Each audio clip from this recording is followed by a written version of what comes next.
അഗജാനനപദ്മാർക്കം ഗജാനനമഹർനിശം അനേകദം തം ഭക്താനാം ഏകദന്തമുപാസ്മഹേ. സരസ്വതീ നമസ്തുഭ്യം വരദേ കാമരൂപിണി വിദ്യാരംഭം കരിഷ്യാമി സിദ്ധിർഭവതു മേ സദാ.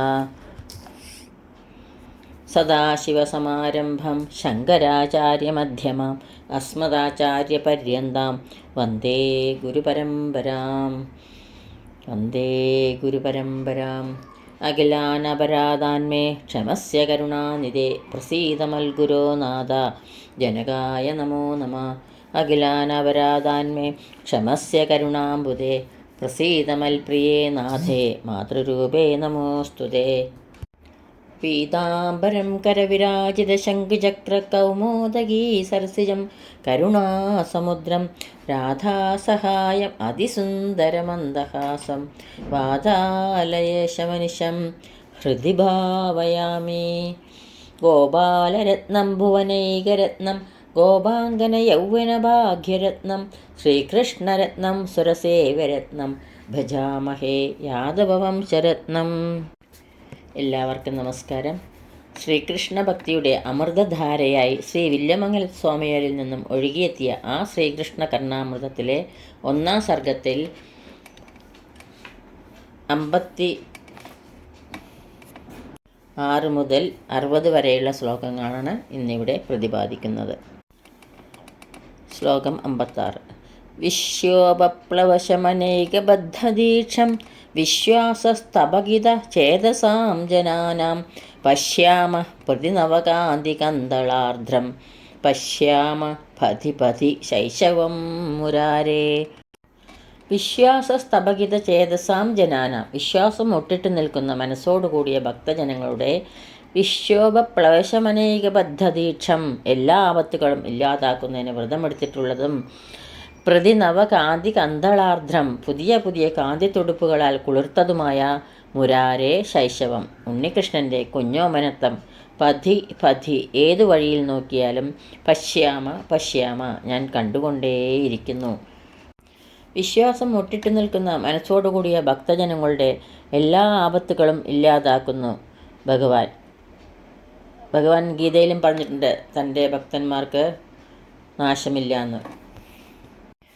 അങ്ങനെ പുതിയ പുതിയ കാന്തി തുടുപ്പുകളാൽ കുളിർത്തതുമായ ഉണ്ണികൃഷ്ണൻ്റെ കുഞ്ഞോമനത്വം ഏതു വഴിയിൽ നോക്കിയാലും ഞാൻ കണ്ടുകൊണ്ടേയിരിക്കുന്നു. ഉണ്ണികൃഷ്ണനെക്കുറിച്ച് വർണ്ണനയ്ക്ക് മുതിർന്നാൽ ശൈശവ ഭംഗികളല്ലാതെ മറ്റൊന്നും കവിക്ക് മനസ്സിൽ തോന്നുന്നില്ല എന്ന് ഇവിടെ കാണിക്കുന്നു. ശ്ലോകം 57.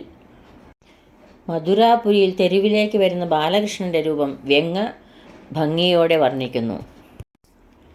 മൗലിശ്ചന്ദ്രകഭൂഷണമരതകസ്തംഭാഭിരാമം വപുർ വക്ത്രം ചിത്രവിമുഗ്ധഹാസമധുരം ബാലേ ബാലേ വിലോലേ ദൃശൗ വാജഃ ശൈശവശീതളാ മദഗജശ്ലാഘ്യാ വിലാസസ്ഥിതിർമന്ദം മന്ദമയേ ക ഏഷ മധുരാ വീഥീമിതോ ഗാഹതേ. മൗലി ചന്ദ്രകഭൂഷണ, മുടിയിൽ പീലിക്കണ്ണ് ചാർത്തിയിട്ടുണ്ട്. വപു മരതകസ്തംഭാഭിരാമം, ശരീരം പച്ചക്കൽ തൂണുപോലെ സുന്ദരമാണ്. വക്ത്രം ചിത്രവിമുഗ്ധഹാസമധുരം, മുഖം തെളിമന്ദഹാസത്താൽ മധുരമാണ്. ദൃശൗ ബാലേ വിലോലെ, കണ്ണുകൾ ചെറിയവയാണ്, ഇളകിക്കൊണ്ടിരിക്കുന്നു. വാച ശൈശവ ശീതള, വാക്കുകൾ ഇളം പ്രായത്താൽ കുളിർമയുള്ളതാണ്. വിലാസസ്ഥിതി മദഗജശ്ലാഘ്യ, നടത്തത്തിൻ്റെ രീതിയോ മതിച്ച ആനക്കുട്ടി ആടിക്കുഴഞ്ഞു വരുന്ന പോലെയാണ്. മന്ദം മന്ദം ഇതാ മധുരാവീതീങ്കാഹതേ, മെല്ലെ മെല്ലെ ഇതിലെ മധുരാപുരിയിലെ തെരുവിലേക്ക് വരുന്നു. അയേ കയേഷ, ആരായിരിക്കും ഇത് എന്ന് സ്വാമികൾ ഇവിടെ പറയുന്നുണ്ടെങ്കിലും ഇത് ആനന്ദസ്വരൂപനായ ഭഗവാൻ തന്നെയാണ് എന്ന് ഉറപ്പിക്കുകയാണ്. പീലിത്തിരുമുടിയുള്ളതും മധുരാപുരിയിലായതുകൊണ്ടും ശ്രീകൃഷ്ണൻ തന്നെ എന്ന് ഉത്തരം വ്യംഗ്യമാണ്. മുടിയിൽ പീലിക്കണ്ണ് ചാർത്തിയിട്ടുണ്ട്.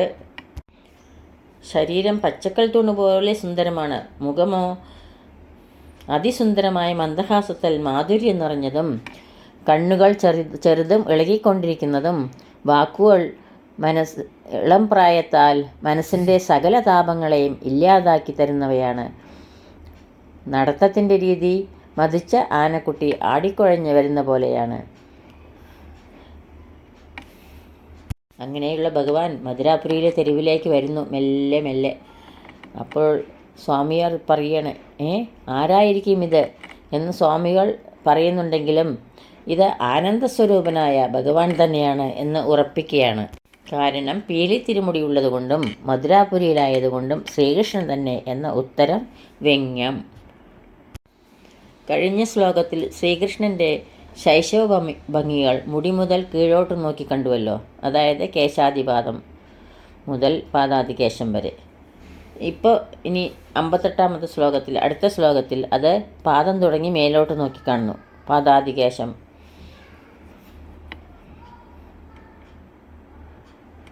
മുതൽ കേശാദിപാദം വരെ. പാദൗ പാദവിനിർജിതാംബുജവനൗ പത്മാലയാലങ്കൃതൗ പാണീവേണുവിനോദനപ്രണയിനൗ പര്യാപ്തശില്പശ്രിയൗ ബാഹുദോഹദഭാജനം മൃഗദൃശാം മാധുര്യധാരാഗിരോ വക്ത്രം വാഗ്വിഭവാദിലംഘിതമഹോ ബാലം കിമേതന്മഹ. പാദു തൃച്ഛേവടികൾ രണ്ടും, പാദവിനിർജിതാംബുജവനോ താമരപ്പൂക്കളെ ചവിട്ടി ഓടിച്ചിരിക്കുന്നു. അതായത് താമരപ്പൂക്കളെ തോൽപ്പിക്കും ഭഗവാന്റെ പാദങ്ങൾ എന്നർത്ഥം. പത്മാലയാലങ്കൃതവും താമരപ്പൂക്കളിൽ വാണിരുന്ന ലക്ഷ്മീദേവി ഈ തൃക്കാലുകളിൽ വന്ന് കുടിയിരിക്കുകയാണ്. പാണി കൈപ്പടങ്ങൾ രണ്ടും വേണുവിനോദനപ്രണയിനവും വേണുവായനയിൽ ഏർപ്പെട്ടിരിക്കുന്നു. പര്യാപ്ത ശില്പശ്രീയവും വേണ്ടുവോളം അലങ്കാരങ്ങൾ അണിഞ്ഞിട്ടുമുണ്ട്. ബാഹു കൈത്തണ്ടകൾ രണ്ടും മൃഗദൃശാം കേഴമാൻ കണ്ണികളാൽ ദോഹദഭാജനം കൊതിക്കപ്പെടുന്നവയാണ്. ഗിര വാക്കുകളിൽ നിന്ന് മാധുര്യധാര മാധുര്യം ധാരധാരയായി ഒഴുകുന്നു. വക്ത്രം മുഖം വാഗ് വിഭവാദിലംഘിതം വാക്കുകൾ കൊണ്ട് വർണ്ണിച്ച് ഫലിപ്പിക്കാവുന്നതല്ല. അഹോ ബാലം അംബോ ഓമനത്വമുള്ള ഏതത് മഹാകിം ഈ തേജസ് ഏതാണ്? അതായത് ചെന്താമരപ്പൂക്കളെപ്പോലെ അഴകുള്ളവയും ലക്ഷ്മീദേവിയാൽ സേവിക്കപ്പെടുന്നവയുമായ തൃക്കാലുകളും വേണുവായനയിൽ ഏർപ്പെട്ടുകൊണ്ടിരിക്കുന്ന മോതിരമണിഞ്ഞ കൈപ്പടങ്ങളും തങ്ങളെ ആലിംഗനം ചെയ്യുന്നതിന് സുന്ദരിമാരാൽ കൊതിക്കപ്പെടുന്ന കൈത്തണ്ടകളും മാധുര്യമൊഴുകുന്ന വാക്കുകളും അവർണ്ണനീയമായ മുഖവുമുള്ള ഈ ഇളമയാർന്ന തേജസ് ഏതായിരിക്കും എന്ന് കവിയുടെ ചോദ്യം ഉണ്ണികൃഷ്ണൻ തന്നെ എന്ന് ഭക്തന്മാർക്ക് മനസ്സിൽ തോന്നും. അടുത്ത ശ്ലോകത്തിൽ ഉണ്ണികൃഷ്ണനെ പീലിത്തിരുമുടി കൊണ്ടുണ്ടാകുന്ന സൗന്ദര്യാതിശയം വർണ്ണിക്കുന്നു കവി. ശ്ലോകം 59. ബർഹം നാമ വിഭൂഷണം ബഹുമതം പേഷായ ശേഷൈരലം വക്ത്രം ചിത്രവിശേഷകാന്തിലഹരി വിന്യാസധന്യാധരം ശില്പൈരൈൽപതിയാ അഗമ്യ വിഭവൈ ശൃംഗാരഭംഗീമയം ചിത്രം ചിത്രമഹോ വിചിത്രമഹോ ചിത്രം വിചിത്രം മഹ. ബർഹം നാമ വിഭൂഷണം മയിൽപ്പീലി എന്ന ആഭരണം. വേഷായ ബഹുമതം വേഷഭംഗിക്ക് ധാരാളം മതി. ശേഷൈ അലം വേറെ ഒന്നും വേണ്ട. വക്ത്രം മുഖത്ത്. ചിത്രവിശേഷ കാന്തി ലഹരീ വിന്യാസധന്യാധരം വിശേഷപ്പെട്ട ചിത്രത്തിൻ്റെ കാന്തി പൊലിമ പരത്തുവാൻ കഴിവുള്ള ചെഞ്ചൊടി. അൽപതിയ അഗമ്യ വിഭവൈ മന്ദബുദ്ധികൾക്ക് ആലോചിക്കാൻ പോലും കഴിയാത്ത ശില്പൈ ആഭരണങ്ങളെ കൊണ്ട് ശൃംഗാരഭംഗീമയം ശൃംഗാരഭംഗി വരുത്തിയിട്ടുള്ള ചിത്രം ചിത്രം ചിത്രം ചൈതന്യമില്ലാത്ത ചിത്രം മാത്രം. അഹോ അഹഹോ അമ്പോ അമ്പമ്പോ വിചിത്രം ചിത്രഭംഗികൾ വരുത്താത്ത ചിത്രം മഹ കൃഷ്ണചിത്രമാകട്ടെ ഒരു തേജസ് തന്നെ.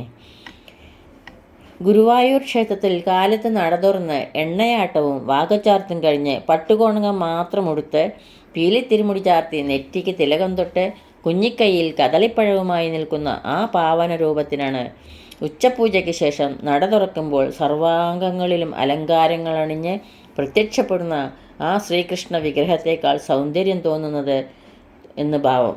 ശ്രീകൃഷ്ണൻ്റെ തനിമയാർന്ന രൂപത്തിന് കൃത്രിമങ്ങളായ അലങ്കാരങ്ങൾ കൊണ്ട് മോടി പിടിപ്പിച്ച രൂപത്തേക്കാൾ തേജസ് കൂടുമെന്ന് താൽപ്പര്യം. ശ്ലോകം 60. 3 ലോകവും തനിക്ക് ഉണ്ണികൃഷ്ണമയമായിരിക്കുന്നുവെന്ന് കണ്ട് കവി അത്ഭുതത്തിൽ മുഴുകുന്നു. അഗ്രേ സമഗ്രയതി കാമപി കേളീ ലക്ഷ്മീം അന്യാസു ദിക്ഷഭി വിലോചനമേവ സാക്ഷി ഹാഹന്ത ഹസ്തപദദുരമഹോ കിമേത ദാസീൽ കിശോരമയമംബ ജഗത്രയം മേ. അഗ്രേ കാമപി മുൻഭാഗത്ത് വർണ്ണിക്കാനാവാത്ത വിധം കേളീ ലക്ഷ്മിയും സമഗ്രയതി പലതരം കളികൾ കളിച്ചുകൊണ്ടിരിക്കുന്നു. അന്യാസു ദിക്ഷു അഭി കളിച്ചുകൊണ്ടിരിക്കുന്ന മറ്റു ദിക്കുകളിലും വിലോചനം ഏവ സാക്ഷി കണ്ണുകൾ തന്നെയാണ് സാക്ഷി.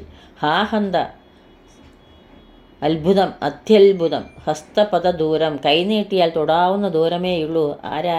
ആ ഉണ്ണിക്കണ്ണൻ. അഹോ ആശ്ചര്യം. കിം ഏതത് എന്താണിത്? അംബ അംബ എന്നുള്ള ഇവിടെ അർത്ഥം ആശ്ചര്യം എന്നാണ്. ജഗത്രയം മൂന്നു ലോകവും മേ കിശോരമയമാസീത് എനിക്ക് ഉണ്ണികൃഷ്ണമയമായിരിക്കുന്നു. മുന്നിലും പിന്നിലും ഇടതുഭാഗത്തും വലതുഭാഗത്തും എന്നുവേണ്ട നോക്കുന്ന ദിക്കിലെല്ലാം കളിച്ചുകൊണ്ടിരിക്കുന്ന ബാലകൃഷ്ണന്മാരെ കണ്ട് അമ്പരെന്ന കവി ഇതൊക്കെ തൻ്റെ തോന്നലായിരിക്കുമോ എന്ന് സംശയിക്കുന്നു. എന്നാൽ കണ്ണുകൊണ്ട് പ്രത്യക്ഷമായി കാണുന്നതിനാൽ അത് തോന്നൽ മാത്രമാണെന്ന് വിശ്വസിക്കുവാനും പറ്റുന്നില്ല. എന്തൊരു അത്ഭുതമാണിതെന്ന് വിചാരിച്ച് കവി പരവശനാകുന്നു. അംബ ആശ്ചര്യം എന്ന അർത്ഥത്തിൽ ആശ്ചര്യം എന്ന് പറയുന്നു ഇവിടെ കവി. തൻ്റെ നാല് ഭാഗത്തും കണ്ണനെ കാണുന്നുണ്ട് കവി. എന്നിട്ട് വിചാരിക്കും തൻ്റെ തോന്നലായിരിക്കുമോ ഇതെന്ന് വിചാരിക്കും. പക്ഷേ കണ്ണുകൊണ്ട് പ്രത്യക്ഷമായി കാണുന്നു. അപ്പം അത് തോന്നലും അല്ലല്ലോ. അത് വിചാരിച്ച് കവി അത്ഭുത പരവശനായി എന്നാണ് ഇവിടെ പ്രതിപാദിക്കുന്നത്. സർവത്ര ഗോവിന്ദനാമ സങ്കീർത്തനം. ഗോവിന്ദ ഗോവിന്ദ. ഈ അക്ഷരപ്പൂക്കൾ ഗുരുക്കന്മാരുടെ പാദങ്ങളിലും ഭഗവത് പാദത്തിലും ഭക്തി ആദരപൂർവം സമർപ്പിക്കുന്നു. യദക്ഷരപദഭ്രഷ്ടം മാത്രാഹീനം ത്വയേദ്ഭവേത് തത്സർവം ക്ഷമ്യതാം ദേവ നാരായണ നമോസ്തുതേ. കായേന വാചാ മനസേന്ദ്രിയൈർവാ ബുദ്ധ്യാത്മനാ വാ പ്രകൃതേ സ്വഭാവാത് കരോമി യത് സകലം പരസ്മൈ നാരായണായേതി സമർപ്പയാമി. സർവം നാരായണായേതി സമർപ്പയാമി. സ്വസ്തി പ്രജാഭി പരിപാലയന്താം ന്യായേന മാർഗേണ മഹീം മഹിഷാ ഗോബ്രാഹ്മണേഭ്യഃ ശുഭമസ്തു നിത്യം. ലോകാ സമസ്താ സുഖിനോ ഭവന്തു. ലോകാ സമസ്താ സുഖിനോ ഭവന്തു. ലോകാ സമസ്താ സുഖിനോ ഭവന്തു. എല്ലാവർക്കും ശാന്തിയും സമാധാനവും ഭഗവത് ഭക്തിയും ഉണ്ടാകട്ടെ എന്ന് പ്രാർത്ഥിക്കുന്നു. സർവത്ര ഗോവിന്ദനാമ സങ്കീർത്തനം. ഗോവിന്ദ ഗോവിന്ദ സദാ സർവത്ര ഗോവിന്ദനാമ സങ്കീർത്തനം. ഗോവിന്ദ ഗോവിന്ദ.